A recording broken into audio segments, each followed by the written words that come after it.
Amy, എടി ഞാനിന്ന് നിന്നെ ഒരു കോൺവെന്റ് വരെ കൊണ്ടുപോകുക. എൻ്റെ കുറേ നാളത്തെ ഒരു ആഗ്രഹം എന്ന് സഫലമാവുന്നേ.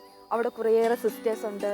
നമുക്ക് അവിടെ പോയി അവരെ പരിചയപ്പെടുകയും കുറച്ച് സമയം അവിടെ ചെലവഴിക്കുകയും ചെയ്യണം. അപ്പം നീ ഇന്ന് വാ, നമുക്കിന്ന് അവിടെ പോയി കുറേ നേരം സംസാരിക്കുകയൊക്കെ ചെയ്യാം. അതിനിപ്പോൾ സിസ്റ്റേഴ്സിനെ കാണാൻ കോൺവെന്റിൽ പോകണമെന്നുണ്ടോ? കാരണം ഇതൊരു സ്പെഷ്യൽ എക്സ്പീരിയൻസ് ആയിരിക്കും നിനക്ക്. കാരണം ഇവരുടെ ഒരു ജീവിത രീതിയൊക്കെ വളരെ വ്യത്യസ്തമാണ്. എപ്പോഴും പ്രാർത്ഥനയിൽ ചെലവഴിക്കുന്നു, കൂടുതൽ സമയം ദിവ്യകാര്യത്തിന് മുൻപിലായിരിക്കുന്നു. നിനക്ക് എന്തായാലും അവിടെ ഇഷ്ടപ്പെടുന്ന ഉറപ്പാണ്. എന്നാ ഞാനും ഒരു കൈ നോക്കാം. എനിക്കും കുറച്ച് പ്രയർ റിക്വസ്റ്റ് ഒക്കെ ഉണ്ട്, പറയാം. എങ്കിൽ നമുക്ക് പോകാം.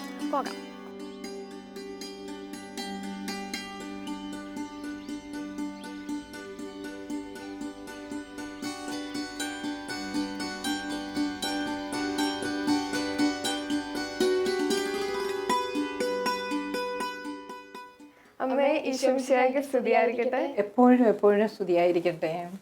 എൻ്റെ പേര് എയ്മി. എൻ്റെ വീട് പാലക്കാടാണ്. ഞാനിവിടെ അൽഫോൺസ കോളേജിൽ പഠിക്കുകയാണ്. ചേച്ചി വിളിച്ചപ്പോൾ ഒന്ന് കൂടെ വന്നതാ, ഇവിടുത്തെ സാഹചര്യങ്ങളൊക്കെ അറിയാൻ വേണ്ടിയിട്ട്. അമ്മ, എൻ്റെ പേര് ജോസ്മി. എൻ്റെ വീട് നെടുങ്കണ്ടത്താണ്. ഞാനിപ്പോൾ പാലായിൽ നിന്ന് വരുന്നു. അമ്മയെ ഞങ്ങൾക്കൊന്ന് പരിചയപ്പെടുത്തി തരാമോ? ഞാനിവിടുത്തെ ആബസാണ്, മദർ മേരി ബെർണഡിൻ. ഞാൻ അധികം നാളായില്ല സുപ്പീരിയറായിട്ട്. ഈ നവംബർ 30 ഇവിടുത്തെ ഇലക്ഷൻ. അമ്മേ, വളരെ വ്യത്യസ്തവും യുവതലമുറയ്ക്ക് വളരെ അജ്ഞാതവുമായ ഒരു ലൈഫ് ഫോളോ ചെയ്യുന്ന സിസ്റ്റേഴ്സാണ് ഈ കമ്മ്യൂണിറ്റിയിലുള്ളത്. ഈ ഒരു മിണ്ടാമഠത്തിൽ മറ്റ് കോൺഗ്രിഗേഷനിലെ സിസ്റ്റേഴ്സിനെ ഞങ്ങൾക്ക് ഒരുപാട് അടുത്തറിയാൻ സാധിച്ചിട്ടുണ്ട്. ഞങ്ങളുടെ സ്കൂളിൽ, കോളേജിൽ, പാരിഷിലൊക്കെ ആയിട്ട് അവരുടെ ജീവിതചര്യകളും പ്രവർത്തനങ്ങളും ഒക്കെ ഞങ്ങൾക്ക് അടുത്തറിയാം. പക്ഷേ ഈ ഒരു കമ്മ്യൂണിറ്റിയിലെ ഞങ്ങൾക്ക് വളരെ അജ്ഞാതമാണ്. അതുകൊണ്ട് തന്നെ ഇവിടെ വരികയും ഇവിടുത്തെ ഒരു ലൈഫിനെ പറ്റി അറിയുവാനും ഒക്കെ ഞങ്ങൾ ഒരുപാട് ആഗ്രഹിക്കുന്നു. അതുകൊണ്ടാണ് ഞങ്ങൾ ഇന്ന് ഈ ഒരു സാഹചര്യത്തിൽ ഇവിടേക്ക് കടന്നു വന്നത്. അപ്പം ഈ ദിവ്യകാരുണ്യത്തിന് മുൻപിലിരിക്കുമ്പോഴുണ്ടാകുന്ന ആ ഒരു മാധുര്യമൊക്കെ ഞങ്ങൾക്കും ഒന്ന് പറഞ്ഞ് മനസ്സിലാക്കി തരാമോ? നിങ്ങളെ കണ്ടുമുട്ടിയതിൽ എനിക്കും വളരെ സന്തോഷമുണ്ട്. ഇന്നത്തെ തലമുറയ്ക്ക് ഞങ്ങളെപ്പറ്റി യാതൊന്നും തന്നെ അറിയത്തുമില്ല, പരിചയവുമില്ല. ഞങ്ങൾ ഇവിടെ വന്നത് 2013 ഒക്ടോബർ 29 ഞങ്ങളെ പാലായിലെ കല്ലറങ്ങാട്ട് പിതാവ് ക്ഷണിച്ചു. പിതാവിന് ഈ രൂപതയിൽ ഇങ്ങനെയൊരു കോൺഗ്രിഗേഷൻ, സദാ പ്രാർത്ഥനയിൽ ഈ രൂപതയെ സപ്പോർട്ട് ചെയ്യുന്ന ഒരു കോൺഗ്രിഗേഷൻ പിതാവിന് താല്പര്യമായിരുന്നു. ഏറ്റവും കൂടുതൽ സന്യാസ സമൂഹങ്ങളുള്ള ഒരു രൂപതയാണ് പാലാ രൂപത. പക്ഷേ അതിൽ വ്യത്യസ്തമായ ഒരു കോൺഗ്രിഗേഷനാണല്ലോ ഞങ്ങളുടേത്. അപ്പം പിതാവ് ഒത്തിരി ഇൻട്രസ്റ്റ് എടുത്തു ഞങ്ങളിവിടെ വരുന്നതിൽ. അങ്ങനെയാണ് ഞങ്ങളിവിടെ വന്നത്. മദറെ, ഈ കോൺഗ്രിഗേഷൻ്റെ സ്ഥാപനവും അത് സ്ഥാപിച്ചത് ആരാന്നൊക്കെ ഞങ്ങൾക്കൊന്ന് വ്യക്തമാക്കി തരാമോ? ഞങ്ങളുടെ സ്ഥാപക വിശുദ്ധ ക്ലാരയാണ്. വിശുദ്ധ ഫ്രാൻസിസ് അസീസിയുടെ പ്രാർത്ഥനയും ത്യാഗനിർഭരമായ ജീവിതവും പ്രത്യേകിച്ച് ദാരിദ്ര്യവും ലളിതവുമായ ജീവിതം കണ്ട് ക്ലാര 1112 ഓശാന ഞായറാഴ്ച ആരും അറിയാതെ മാതാപിതാക്കളോടും സഹോദരങ്ങളോടും ബന്ധുമിത്രാദികളോട് പോലും ഒന്നും ചോദിക്കാതെയും വീട്ടിൽ നിന്ന് ഇറങ്ങി പുറപ്പെടുകയായിരുന്നു. അങ്ങനെ ഇറങ്ങി പുറപ്പെട്ട ക്ലാരയ്ക്ക് ഒത്തിരി ബുദ്ധിമുട്ടുകളും വിഷമതകളും ജീവിതത്തിലുണ്ടായി. മാതാപിതാക്കൾ തിരികെ കൊണ്ടുവരാനായിട്ട് ചെന്നു. പക്ഷേ ക്ലാര പറഞ്ഞു, ഞാൻ എന്നെ തന്നെ ഈശോയ്ക്ക് സമർപ്പിച്ചിരിക്കുന്നു. ഇതിനി ഒരിക്കലും ഞാൻ പുറകോട്ട് നോക്കുന്ന കാര്യമില്ല. ഈശോയും അവളുമായിട്ടുള്ള ആ സ്നേഹബന്ധം അത്രയ്ക്ക് ഗാഢമായിരുന്നു. അവളൊരു കുലീന കുടുംബത്തിൽപ്പെട്ട വ്യക്തിയായിരുന്നു. പക്ഷേ എല്ലാം തൂത്തുവാരി എറിഞ്ഞിട്ട് അവൾ ഈശോയുടെ പിന്നാലെ പോവുകയായിരുന്നു. കുറേ നാൾ കഴിഞ്ഞ് അവിടെ സഹോദരിമാരായ ആഗ്നസും ബിയാട്രിസും കൂടെ ചേർന്നു. അങ്ങനെ ക്ലാര സമൂഹം രൂപം കൊണ്ടു. അമ്മ, നിത്യാരാധന സ്ഥാപിതമായത് എന്നാണ്, എവിടെയാണെന്നൊന്ന് വ്യക്തമാക്കി തരാമോ? കാലക്രമേണ 1856 മദർ മേരി ക്ലെയർ ബോയിലവോ ഫ്രാൻസിലെ ട്രോയ്സ് എന്ന സ്ഥലത്ത് നിത്യാരാധനയ്ക്ക് രൂപം കൊടുത്തു. മദർ ഇങ്ങനെ പ്രാർത്ഥനയിലും ധ്യാനത്തിലും ചിലവഴിച്ച സമയത്ത് ഒരു പ്രേരണ വന്നു. അതായത് ലൂക്കാ സുവിശേഷത്തിൽ പറഞ്ഞിട്ടില്ലേ 17:17 ഈശോ 10 കുഷ്ഠരോഗികൾക്ക് സുഖം കൊടുത്തു. അതിലെത്ര പേരാവെന്ന് നന്ദി പറഞ്ഞത്? ഒരാൾ മാത്രം അല്ലേ? ഇന്നത്തെ ഈ നന്ദി കെട്ട ലോകത്തിന് നന്ദി പറയാൻ വേണ്ടിയാണ് മദർ ഈ നിത്യാരാധന തുടങ്ങിയത്. നമ്മളും അതുപോലെയൊക്കെ തന്നെയാണ് പല കാര്യങ്ങളും നമ്മൾ ഈശോയിൽ നിന്ന് ചോദിച്ച് മേടിക്കാറുണ്ട് അല്ലേ. എന്നിട്ട് കിട്ടിക്കഴിയുമ്പോൾ പരീക്ഷയിൽ വിജയിച്ചു, അല്ലെങ്കിൽ രോഗസൗഖ്യം കിട്ടി, അല്ലെങ്കിൽ വീട്ടിലെ പല കാര്യങ്ങളും നമുക്ക് കിട്ടിക്കഴിയുമ്പോൾ ഈശോയെ നന്ദി എന്നൊരു വാക്ക് നമ്മൾ പറയാറുണ്ടോ? ഇല്ല. അതാണ് ഞങ്ങളുടെ മദറിനെ ഒത്തിരി ഒത്തിരി സ്പർശിച്ച ഒരു കാര്യമാണ് ഈ നിത്യാരാധന തുടങ്ങുക എന്നുള്ളത്. നിത്യാരാധന എന്ന് പറയുമ്പോൾ ഫുൾ ടൈം ആരാധന തന്നെയാണോ? രാത്രിയും പകലും ഒക്കെ ആരാധനയ്ക്ക് വേണ്ടി മാറ്റി വെച്ചിരിക്കുകയാണോ? 2 സമയത്തും ഞങ്ങൾ ആരാധിക്കുന്ന നിത്യ ആരാധന എന്ന് പറഞ്ഞാൽ നിത്യവും ആരാധിച്ചുകൊണ്ടിരിക്കുകയാണ് ഞങ്ങൾ. പകൽ രാവിലെ 7 മണി മുതൽ വൈകിട്ട് 9 മണി വരെ ഓരോരുത്തരും 1 മണിക്കൂർ വീതം ടേണെടുക്കുന്നു. രാത്രി 9 മുതൽ രാവിലെ 5 വരെ ഈ 2 മണിക്കൂർ സിസ്റ്റേഴ്സ് ടേണെടുക്കുന്നു. പകൽ സമയങ്ങളിലാണോ അതോ രാത്രി കാലങ്ങളിലാണോ ആരാധനയ്ക്ക് മുൻപിലിരുന്ന് പ്രാർത്ഥനയിൽ ചെലവഴിക്കാൻ കൂടുതൽ ഇഷ്ടപ്പെടുന്നത്? രാത്രിയിലെ യാമങ്ങളാണ് ഞങ്ങൾക്ക് ഒത്തിരി ഒത്തിരി താല്പര്യം. കാരണം ഈശോയുമായി നിശബ്ദതയിൽ നമ്മളായിരിക്കുമ്പോൾ നമുക്ക് ഒത്തിരി കാര്യങ്ങൾ ഈശോയോട് പറയാനുണ്ട്, ഈശോ നമുക്ക് നമ്മളോടും പറയാനുണ്ട്. ആ സമയമാണ് ലോകത്തിലെ ഏറ്റവും കൂടുതൽ പാപങ്ങൾ ചെയ്യുന്ന ഒരു സമയം. ഒന്ന് നോക്കിക്കേ, കുടിക്കുന്നവർ കുടിച്ച് കൂത്താടി മറ്റു വിധത്തിൽ പാപം ചെയ്യുന്നവരുണ്ട്. പിന്നെ രാത്രിയിൽ ഓപ്പറേഷൻ ചെയ്യുന്ന ഡോക്ടേഴ്സുണ്ട്, നേഴ്സുമാരുണ്ട്. കുടുംബജീവിതത്തിൽ ഒത്തിരി തകരുന്ന കുടുംബങ്ങൾ രാത്രിയിൽ ഒത്തിരി സ്ട്രഗിളിൽ നടക്കുന്നവരുണ്ട്. ഈ രാത്രിയിലെ യാത്രകൾ, വാഹനാപകടങ്ങൾ, ഇവയെല്ലാം ഞങ്ങൾ രാത്രിയിലിരുന്ന് ഈശോയോട് പറയും, ഇവരെല്ലാം സംരക്ഷിക്കണമേ. പ്രത്യേകിച്ച് ഡോക്ടേഴ്സിൻ്റെ കൈകൾ ഈശോയുടെ കൈകളെ ഓപ്പറേഷൻ ചെയ്യണമേ. നേഴ്സുമാർ ഈശോയെ കൊണ്ട് സുഖപ്പെടുത്തണമേ എന്നുള്ള രീതിയിൽ ഞങ്ങൾ പ്രാർത്ഥിക്കും. ഒത്തിരി ഒത്തിരി പ്രാർത്ഥനകൾ ഈശോ കേൾക്കാറുമുണ്ട്. പിന്നെ ഈശോയുടെ ഇഷ്ടം ഞങ്ങൾ വിട്ടുകൊടുക്കും. ഞാൻ പാലായിൽ വിൻസെൻ്റ് ഇപ്പോൾ PC വൈസ് പ്രസിഡൻ്റാണ്. വിൻസെൻ്റ് ഇപ്പോൾ വഴി ഇവിടെ വെഞ്ചിരിപ്പിന് മദർ ക്ഷണിച്ചു. ഇവിടെ വരികയും കർമ്മങ്ങൾ കൂടുകയും ചെയ്തു.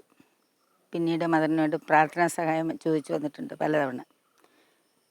എൻ്റെ ആങ്ങളയുടെ മോള് RN പരീക്ഷ എഴുതുന്നതിന് ഇവിടെ പ്രാർത്ഥനാ സഹായം ചോദിച്ചു വന്നു. മദർ സന്തോഷപൂർവ്വം അത് പ്രാർത്ഥന ചെയ്യിക്കാമെന്ന് പറഞ്ഞു. ഈ ചാപ്പലിൽ തന്നെ ഇരുന്ന് 10 മുതൽ 12 മണി വരെ ഇരുന്ന് പ്രാർത്ഥിക്കുകയും 12 മണിയിൽ എൻ്റെ മനസ്സാക്ഷിയിൽ തോന്നി ആ കുട്ടി ജയിച്ചു എന്ന്. നല്ല സ്കോറോടുകൂടി പാസ്സായി. പരിചയക്കാരറിയാവുന്നവരുടെ എല്ലാം ഈ ഇവിടെ ഈ ആരാധന ചാപ്പലിനെ കുറിച്ച് പറയുകയും കുറേ അധികം ആളുകൾ ഇവിടെ വരികയും ചെയ്യുന്നുണ്ട്. അവരൊക്കെ പറയാറുണ്ട്, ഇവിടെ നമുക്ക് വന്നിരുന്ന് പ്രാർത്ഥിക്കുന്നതിനൊരു ചാപ്പലില്ലല്ലോ എന്ന്. ഇവിടെ വളരെ പരിമിതിയാണ് സ്ഥലം. അതുകൊണ്ട് എങ്കിലും ഇവിടെ മദറൊക്കെ അത്യാവശ്യ കാര്യങ്ങളിൽ ഞങ്ങളെ സഹായിക്കുന്നുണ്ട് പ്രാർത്ഥിക്കാനായിട്ട്.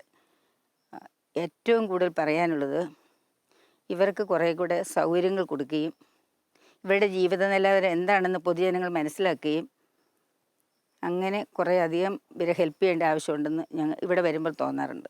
ഇവരുടെ നിത്യവൃത്തികൾ എങ്ങനെ കഴിയുന്നു എന്ന് ചിന്തിക്കേണ്ട ഒരു കാര്യമാണ്. 13 അംഗങ്ങളുള്ള ഒരു കോൺഗ്രേഷനാണിത്. ഇവരുടെ ആ പുഞ്ചിരിയും ഇവരുടെ സ്നേഹവും, പക്ഷേ ഈ ഉള്ളിൽ കഴിയുന്നവരാണെങ്കിൽ പോലും ബാഹ്യ ലോകത്തിലുള്ളവരെക്കാളുള്ളൊരു ആനന്ദമുള്ള ഹൃദയമാണ് കാണുന്നത്. അതുകൊണ്ട് ഇവിടെ എപ്പോഴും ഞങ്ങൾ കൂടെ വരാറുണ്ട്. പിന്നെ ഞങ്ങൾ പറഞ്ഞിരിക്കുന്ന എല്ലാവരും തന്നെ വന്നിട്ടുണ്ട് ഇവിടെ. എല്ലാവർക്കും ആശ്വാസം കിട്ടിയിട്ടുമുണ്ട്. വലിയ മാരകമായ രോഗങ്ങൾ ഇങ്ങനെയുള്ളതെല്ലാം സുഖപ്പെടുന്നതായിട്ട് പലരും പറയുന്നുണ്ട്. പിന്നെ ഏറ്റവും സങ്കടകരമായിട്ട് പറയാനുള്ളത്, ഇവരെ മറ്റുള്ളവർ മനസ്സിലാക്കുകയും പൊതുജനങ്ങൾ മനസ്സിലാക്കുകയും ഇവിടെ അവർക്ക് വേണ്ടത്ര സൗകര്യങ്ങളെല്ലാം ചെയ്തു കൊടുത്ത് നമ്മുടെ ഈ ഡയോസസിലേക്ക് ക്ഷണിച്ചു വരുത്തിയ ഇവരെ ആത്മാർത്ഥമായി സംരക്ഷിക്കണമെന്ന് ഒരാഗ്രഹം തോന്നാറുണ്ട്. ഈ കോൺവെൻറ്റ് ഇവിടെ വന്ന കാലം മുതൽ വളരെയധികം ബന്ധം ഈ കോൺവെൻറ്റിലുള്ള സിസ്റ്റേഴ്സുമായിട്ടുണ്ട്. അവരുടെ വളരെ നല്ലൊരു മുഖവും നമ്മുടെ ഏത് വിഷമങ്ങളോ വേദനകളോ എന്തും ആയിക്കോട്ടെ അതിലൊക്കെ നമുക്കൊരു സഹായവും സഹകരണവും അങ്ങനെ എല്ലാം നമ്മളെ ഒരു ആശ്വസിപ്പിക്കാനും ഒരാശ്വാസം പറഞ്ഞു തരാനും, അതുപോലെ തന്നെ ഏറ്റവും പ്രധാനമായിട്ട് ഇവരെക്കുറിച്ച് പറയാനുള്ളത്, ഇവർ ശരിക്കും ഒരു ജീവൻ്റെ വഴി മനുഷ്യർക്ക് കാണിച്ചു തരുന്നവരാണ്. ആ ഒരു കാഴ്ചപ്പാടിൽ നമ്മളെ മുന്നോട്ട് കൊണ്ടുപോകാനും ഒക്കെ അവരുടെ പ്രത്യേക അനുഗ്രഹങ്ങൾ നമുക്ക് കിട്ടുന്നുണ്ട്. പിന്നെ ഒരു പ്രധാനമായ കാര്യം, ഇവർക്ക് പ്രത്യേകിച്ച് വേറെ വരുമാനമോ അങ്ങനെ ഒന്നും ഉള്ളൊരു കോൺവെൻ്റ് അല്ല. ഇത് ഒത്തിരി റോഡിൽ നിന്ന് ഒത്തിരി ഉള്ളിലേക്കാണ് ഈ കോൺവെൻറ്റ് ഇരിക്കുന്നത്. അപ്പം തന്നെ ആളുകൾ പലർക്കും അറിയത്തില്ല ഇങ്ങനെ ഒരു കോൺവെൻറ്റ് ഉണ്ടെന്നും ഇവിടെ പ്രാർത്ഥനാ സഹായം ആവശ്യപ്പെട്ട് വരാമെന്നും അല്ലെങ്കിൽ ഇവിടെ പ്രാർത്ഥിക്കുന്ന സിസ്റ്റേഴ്സ് ഉണ്ടെന്നും ഒന്നും പലർക്കും അറിയത്തില്ല. അതെല്ലാം ഓരോരുത്തർ അറിഞ്ഞ് ഇവിടെ വന്ന് തീർച്ചയായിട്ടും ഇവിടെ വന്ന് ഈ സിസ്റ്റേഴ്സിൻ്റെ അടുത്ത് പ്രാർത്ഥന സഹായങ്ങൾ ചോദിക്കുകയും അവർ സത്യം പറഞ്ഞ ഒരു മാലാഹമാരെ പോലെ അവർ നമ്മുടെ ഓരോ കാര്യങ്ങൾ കേൾക്കുകയും സാന്ത്വനം ആവശ്യമുള്ളവർക്ക് സാന്ത്വനങ്ങൾ നൽകുകയും പലരും പറഞ്ഞിട്ടുണ്ട് ഓപ്പറേഷനുകളൊക്കെ ആ ടൈമിലൊക്കെ വിളിച്ചു പറയുകയും ആ ടൈമുകളിലൊക്കെ ഈ സിസ്റ്റേഴ്സ് ഇരുന്ന് പ്രാർത്ഥിക്കുകയും ആ സമയത്ത് തന്നെ അത് അവിടെ ദൈവം സുഖപ്പെടുത്തുകയും ചെയ്ത ഒരുപാട് അനുഭവങ്ങൾ പലരും പറഞ്ഞിട്ടും കൃത്യമായിട്ടും എനിക്ക് അനുഭവത്തിലൂടെ തന്നെ പറയാൻ പറ്റുന്നതാണ്. അമ്മ, ഇവിടെ പ്രാർത്ഥനാ നിയോഗങ്ങളൊക്കെ എങ്ങനെയാണ് ലഭിക്കുന്നത്? പ്രാർത്ഥന ചിലർ ഇവിടെ നേരിൽ വന്ന് ചോദിക്കും, ഒരു ദിവസത്തെ ആരാധന കൊടുക്കാമോ, അല്ലെങ്കിൽ ഞങ്ങൾക്ക് വേണ്ടി ഒന്ന് പ്രാർത്ഥിക്കാമോ, ഇന്ന് ഞങ്ങളുടെ കുട്ടികളുടെ പരീക്ഷയാണ്, അല്ലെങ്കിൽ ഇന്നയാളിന് സുഖമില്ല, രോഗത്തിൽ കിടക്കുന്നു, അല്ലെങ്കിൽ എന്തെങ്കിലും അവരുടെ വസ്തു വിൽക്കാനായിട്ടായിരിക്കും. അങ്ങനെ ഓരോ ആവശ്യങ്ങൾ അവർ ഇവിടെ വന്ന് ചോദിക്കും. ഇവിടെ വന്ന് ചോദിക്കാൻ പറ്റുകയില്ലാത്തവർ ഫോൺ വഴിയും ചോദിക്കുന്നുണ്ട്. അതും ഞങ്ങൾ നോട്ട് ചെയ്തിട്ട് അവരുടെ പേരുകൾ ഞങ്ങൾ ബോർഡിൽ എഴുതി വെക്കും. ഓരോ മണിക്കൂറിലും സിസ്റ്റേഴ്സ് ആരാധനയ്ക്ക് പോകുമ്പോൾ ഈ പേരുകൾ കണ്ടാണ് അവർക്ക് വേണ്ടി പ്രാർത്ഥിക്കുന്നത്. അപ്പോൾ എല്ലാവരുടെയും പേരുകൾ ഞങ്ങൾ ബോർഡിൽ എഴുതി വെക്കും. പിന്നെ തലേദിവസം രാത്രിയിൽ ഞങ്ങൾ ഉല്ലാസം കഴിഞ്ഞൊരു ബെല്ലടിക്കും. ആ സമയത്ത് എല്ലാവരോടും പിറ്റേ ദിവസത്തെ പ്രാർത്ഥന യാചിച്ചിട്ടുള്ളത് ആരൊക്കെയാണെന്ന് അവരോട് അനൗൺസ് ചെയ്യും. അപ്പോൾ സിസ്റ്റേഴ്സ് അവരെ നേരിൽ കാണുന്നില്ലെങ്കിലും അവർക്ക് വേണ്ടി പ്രാർത്ഥിക്കുന്നു. അമ്മ, ഇവിടെ പ്രാർത്ഥനാ നിയോഗങ്ങളൊക്കെ ചോദിച്ചിട്ട് അനുഗ്രഹങ്ങൾ കിട്ടിക്കഴിഞ്ഞ് നന്ദി പറയാനായിട്ട് കടന്നു വരുന്ന അനുഭവമൊക്കെ ഉണ്ടായിട്ടുണ്ടോ? ഉണ്ട്, പലരും വന്ന് നന്ദി പറഞ്ഞിട്ടുണ്ട്. അപ്പോൾ ഞാൻ പറയും, ഞങ്ങൾക്കല്ല നന്ദി പറയേണ്ടത്, ഈശോയ്ക്കാണ് ആ നന്ദിയും സ്തോത്രവും നമ്മൾ കൊടുക്കേണ്ടത്. അമ്മേ, ഈ വൈദികർക്കും മറ്റ് സന്യാസിനി സമൂഹങ്ങൾക്കൊക്കെ വേണ്ടി പ്രത്യേക പ്രാർത്ഥനകൾക്ക് സമയം മാറ്റിവെക്കാറുണ്ടോ? ഞങ്ങളുടെ പ്രധാനപ്പെട്ട ഒരു കടമയാണ് വൈദികർക്ക് വേണ്ടി പ്രാർത്ഥിക്കുക എന്നത്. ഒരാഴ്ചയിൽ ഒരു സിസ്റ്റർ ടേൺ എടുത്ത് വൈദികർക്ക് വേണ്ടി പ്രാർത്ഥിക്കുന്നു. അങ്ങനെ ഓരോ ആഴ്ചയും ഞങ്ങൾ ടേൺ എടുക്കുകയാണ് വൈദികർക്ക് വേണ്ടി. കൂടാതെ ഈ പാലാ രൂപതയിൽ 500-ൽ പരം വൈദികരുണ്ട്. ഞങ്ങൾ അവരെ ഡിവൈഡ് ചെയ്ത് ഞങ്ങളുടെ സിസ്റ്റേഴ്സിന് കൊടുത്തിരിക്കുകയാണ്. കുർബാന തുടങ്ങുന്നതിന് മുമ്പേ ഞങ്ങൾ ഈ പേരുകൾ നോക്കും, ആരൊക്കെയാണ് ഞങ്ങൾ പ്രാർത്ഥിക്കേണ്ട വ്യക്തികൾ. ഞങ്ങൾക്ക് ഈ വൈദികരെ ഒന്നും അറിഞ്ഞുകൂടാ ആരൊക്കെയാണെന്ന് പോലും. പക്ഷേ ഞങ്ങൾ അവരെ സമർപ്പിച്ച് പ്രാർത്ഥിക്കും. എനിക്ക് പ്രത്യേകിച്ച് കുർബാനയുടെ സമയത്ത് ഉള്ളൊരു ചിന്ത, ആ വൈദികൻ കുർബാന ചെല്ലുമ്പോൾ ഈശോയെ, ഈ വൈദികൻ്റെ കരങ്ങൾ അവിടുത്തെ തിരുശരീരവും തിരുരക്തവും എടുക്കുന്നതാണല്ലോ. ഈ തൃക്കരങ്ങൾ ഒരിക്കലും പാപപങ്കിലമാകാതെ അവിടെ നിന്ന് കാത്തു സൂക്ഷിക്കണമേ എന്ന് ഞാൻ പ്രാർത്ഥിക്കും. പിന്നെ ഈ രൂപതയിലുള്ള സന്യസ്തർ, റിലീജിയസ് കോൺഗ്രിഗേഷൻസ്, അതുപോലെ തന്നെ ഞങ്ങൾ ഓരോ സിസ്റ്റേഴ്സിനും കൊടുത്തിരിക്കുകയാണ്. ഉദാഹരണമായി എനിക്ക് പാലായിലെ FCC സിസ്റ്റേഴ്സിന് വേണ്ടിയിട്ടാണ് പ്രാർത്ഥിക്കാൻ കിട്ടിയിരിക്കുന്നത്. ഞങ്ങളിങ്ങനെ നറുക്കെടുത്തിട്ട് റിലീജിയസ് കോൺഗ്രിഗേഷനെ കൊടുത്തിരിക്കുകയാണ് സിസ്റ്റേഴ്സിനെ. അപ്പോൾ അവരുടെ ആധ്യാത്മികവും ഭൗതികമായ എല്ലാ കാര്യങ്ങളും ഞങ്ങൾ ഏറ്റെടുത്തിരിക്കുകയാണ്. ഞങ്ങൾ ഇടയ്ക്കിടയ്ക്ക് സിസ്റ്റേഴ്സിനോട് ചോദിക്കുന്നത്, നിങ്ങൾക്ക് ദൈവവിളികൾ കിട്ടുന്നുണ്ടോ? പിന്നെ അവർ കൂടുതലും ആധ്യാത്മികതയിൽ വളരുന്നതാണ് ഞങ്ങൾക്ക് താല്പര്യം. കാരണം ഇന്നത്തെ ലോകത്തിന് പ്രാർത്ഥനയും ആധ്യാത്മികതയും ഇല്ലാത്തൊരു ജീവിതം വളരെ ദുഷ്കരമായിരിക്കുമല്ലോ. അപ്പം ഞങ്ങൾ ലൂക്കാസ് സുവിശേഷം പറയുന്ന 10:42 പറയുന്ന പോലെ മേരി നല്ല ഭാഗം തിരഞ്ഞെടുത്തിരിക്കുന്നു എന്നാണ് ഈശോ പറഞ്ഞത്. അപ്പം ഞങ്ങൾ മാർത്തായെ പ്രൊട്ടക്റ്റ് ചെയ്യുകയും അവർക്ക് വേണ്ടി പ്രാർത്ഥിക്കുകയും ചെയ്യേണ്ടത് മേരി ഈശോയുടെ പാദാംബികത്തിലിരുന്ന് ഈശോയെ ശ്രവിച്ചവളാണ്. അതുകൊണ്ട് ആ ഭാഗമാണ് ഞങ്ങളും തിരഞ്ഞെടുത്തിരിക്കുന്നത്. ആക്റ്റീവ് കോൺഗ്രിഗേഷൻ സിസ്റ്റേഴ്സ് മിഷൻ പ്രവർത്തനങ്ങളിലും ഒത്തിരി കഷ്ടതകളും യാതനകളും അനുഭവിക്കുന്നവരാണ്. അവരുടെ ജീവിതത്തിൽ വളരെയധികം വിഷമതകളും അപകടങ്ങളും നേരിടുന്നുണ്ടെന്ന് ഞങ്ങൾക്കറിയാം. പക്ഷേ ഞങ്ങൾ അവർക്ക് വേണ്ടി എല്ലാം ഞങ്ങളുടെ പ്രാർത്ഥനയിൽ ഓർക്കുകയും പ്രാർത്ഥിക്കുകയും ചെയ്യുന്നുണ്ട്. ആദിമസഭയിലെ യഥാർത്ഥ സന്യാസമാണ് ക്ലോയിസ്റ്റേർഡ് സന്യാസത്തിൽ നമുക്ക് കാണാൻ സാധിക്കുന്നത്. ആദിമസഭയിൽ മാമോദീസ സ്വീകരിച്ച ആളുകളുടെ ലക്ഷ്യം രക്തസാക്ഷിത്വം വരിക്കുക എന്നുള്ളതായിരുന്നു. എന്നാൽ സഭയുടെ പിൽക്കാലത്ത് രക്തസാക്ഷിത്വ സാധ്യതകൾ ഇല്ലാതായപ്പോൾ രക്തസാക്ഷിത്വത്തിന് പകരമായിട്ട് സന്യാസത്തെ വരിക്കുവാൻ തുടങ്ങിയ ആളുകൾ, സന്യാസം സ്വീകരിക്കുന്ന ആളുകൾ ദാരിദ്ര്യത്തിലൂടെയും അനുസരണത്തിലൂടെയും സർവോപരി സർവസംഘ പരിത്യാഗികളായി മരുഭൂമിയിലേക്ക് ഓടിപ്പോയി മരുഭൂമിയിലെ സന്യാസികളായിട്ട് ജീവിച്ചിരുന്നു. അവർ ലോകത്തിന് മരിച്ചവരായിരുന്നു. ദൈവത്തിന് വേണ്ടി ജീവിക്കുന്നവരായിരുന്നു. അങ്ങനെയാണ് സന്യാസം സഭയിൽ ആരംഭിച്ചത്. എങ്കിലും പിൽക്കാലത്ത് സന്യാസത്തിൻ്റെ നവീകരണത്തിലൂടെയും എല്ലാം ഒത്തിരിയേറെ സെക്കുലറായിട്ടുള്ള ജീവിതശൈലി സന്യാസത്തിലേക്ക് കടന്നു വന്നു. എന്നാൽ അതിൽ നിന്നെല്ലാം വ്യത്യസ്തമായി മൊണാസ്റ്റിക്സ് സമൂഹത്തിൽപ്പെട്ട മിണ്ടാമഠത്തിൽപ്പെട്ട സിസ്റ്റേഴ്സ് ആദിമസഭയുടെ സന്യാസത്തെ അതിൻ്റെ തനിമയിലും തികവിലും ജീവിക്കാൻ ശ്രമിക്കുകയാണ്. അവർ തികച്ചും ആരാധനക്രമാധിഷ്ഠിതമായ ജീവിതം നയിക്കാൻ ശ്രമിക്കുന്നു. പാലായിലുള്ള poor clares sisters Syro Malabar സഭയുടെ ചൈതന്യത്തിൽ ജീവിക്കാൻ ആഗ്രഹിക്കുന്നവരാണ്. അതുകൊണ്ട് തന്നെ സീറോ മലബാർ സഭയുടെ ചരിത്രം, അതിൻ്റെ ആരാധനക്രമം, അതിൻ്റെ ആധ്യാത്മികത എന്നിവ പഠിക്കുകയും അതിനനുസൃതമായിട്ട് ജീവിക്കാൻ ശ്രദ്ധിക്കുകയും ചെയ്യുന്നു. ഇവരുടെ ആധ്യാത്മിക ജീവിതത്തിൻ്റെ പരമപ്രധാനമായ ഭാഗം ആരാധനക്രമത്തിൻ്റെ ആഘോഷപൂർവകമായ അനുഷ്ഠാനമാണ്. ആരാധനാക്രമം ഭക്തിയോടും ആഘോഷപൂർവകവും അനുഷ്ഠിക്കുക, വിശുദ്ധ കുർബാന അതിൻ്റെ തികവിലും പൂർണ്ണതയിലും അനുഷ്ഠിക്കുക, സുറിയാനി ഭാഷ പഠിക്കുക, സീറോ മലബാർ സഭയെക്കുറിച്ച് പഠിക്കുക, സീറോ മലബാർ സ്പിരിച്വാലിറ്റി വളർത്തിക്കൊണ്ടുവരിക. ഇതാണ് ഈ സന്യാസ സമൂഹം ശ്രദ്ധിക്കുന്നത്. അമ്മേ, ഇവിടെ എത്ര സന്യാസിനികളുണ്ട്? എല്ലാവരും നിത്യവ്രതം സ്വീകരിച്ചവരാണോ? അല്ല, ഞങ്ങൾ 13 സിസ്റ്റേഴ്സാണ് ചേർത്തലയിൽ നിന്ന് വന്നത്. വന്നു കഴിഞ്ഞ് ഏറ്റവും പ്രായം കൂടിയ സിസ്റ്റർ ഇവിടെ വെച്ച് മരിച്ചു. പിന്നെ ഞങ്ങൾക്ക് വേറൊരു കോൺഗ്രിഗേഷൻ ഒരു സിസ്റ്റർ വന്നിട്ടുണ്ട്. ഞങ്ങൾ 11 പേരാണ് നിത്യവ്രത വാഗ്ദാനം സ്വീകരിച്ചവർ. 2 പേർ ജൂനിയേഴ്സാണ്. ജൂനിയേഴ്സിന് ഞങ്ങൾ എല്ലാ ദിവസവും സ്പെഷ്യൽ ക്ലാസ്സുകൾ കൊടുക്കാറുണ്ട്. സിസ്റ്റർമാരുടെ ഒരു ദിനചര്യ എന്താണ്? രാവിലെ തൊട്ട് രാത്രി വരെയുള്ള ആ ഒരു സമയത്ത് നിങ്ങൾ എന്തൊക്കെയാണ് ചെയ്യുന്നത്? ഞങ്ങൾ 4:45 എഴുന്നേൽക്കുന്നു. ആ സമയത്ത് എഴുന്നേൽക്കുമ്പോൾ ത്രിയേക ദൈവത്തിന് ഞങ്ങൾ നന്ദി പറയും.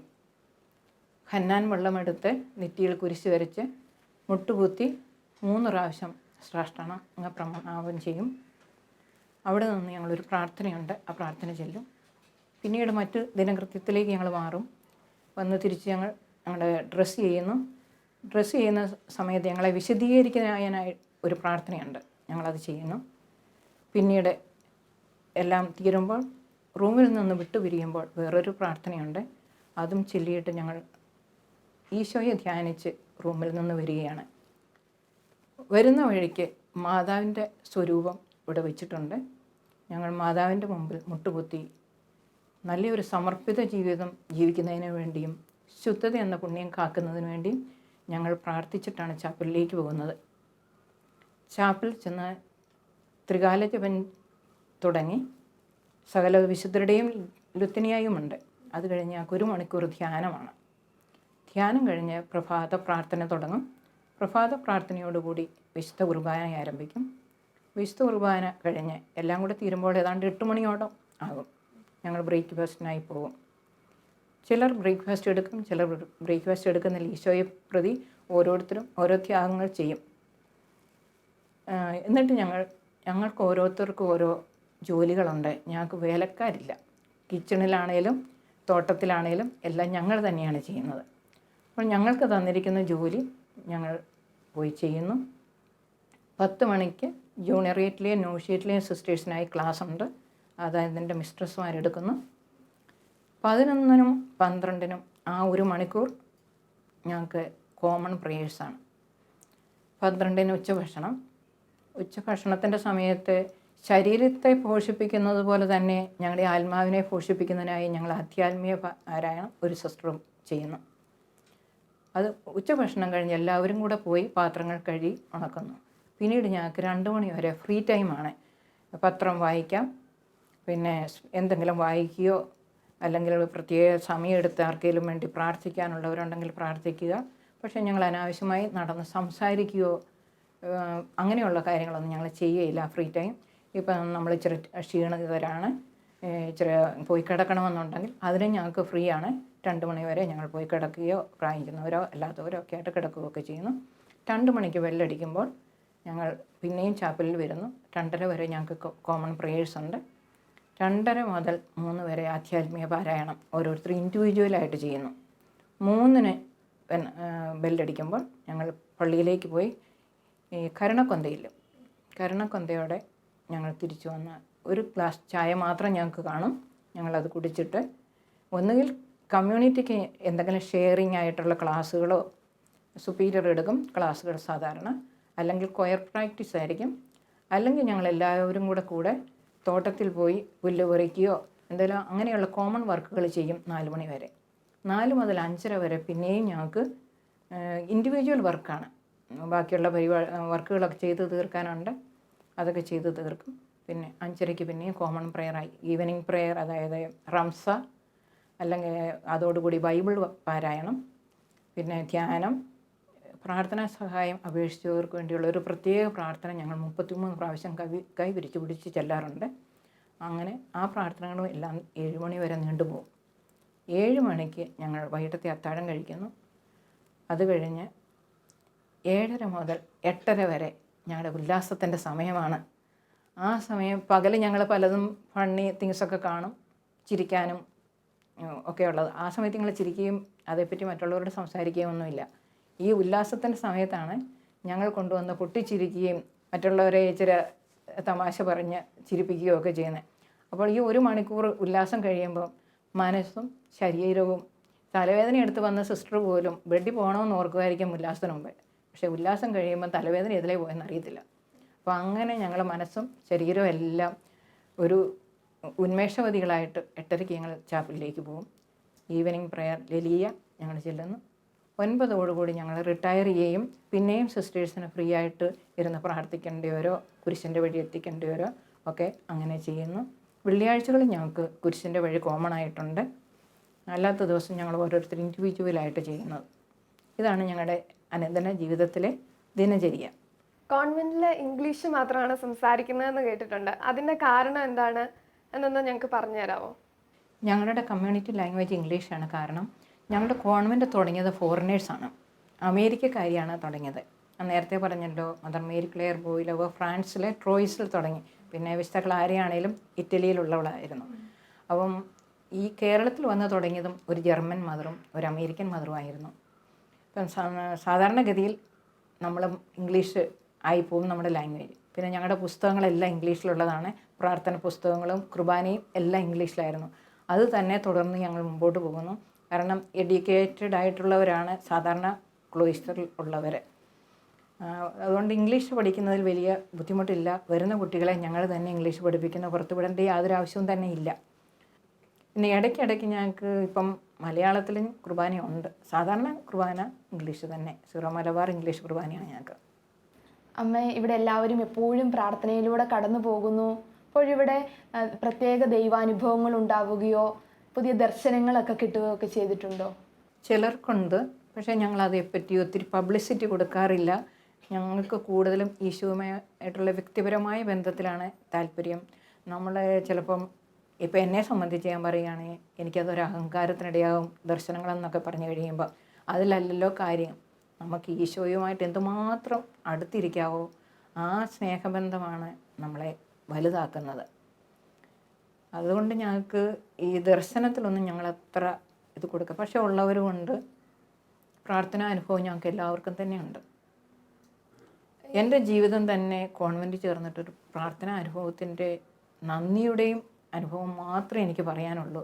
പലതരത്തിൽ ഈശോയുടെ ഇടപെടൽ എനിക്കുണ്ടായിട്ടുണ്ട്.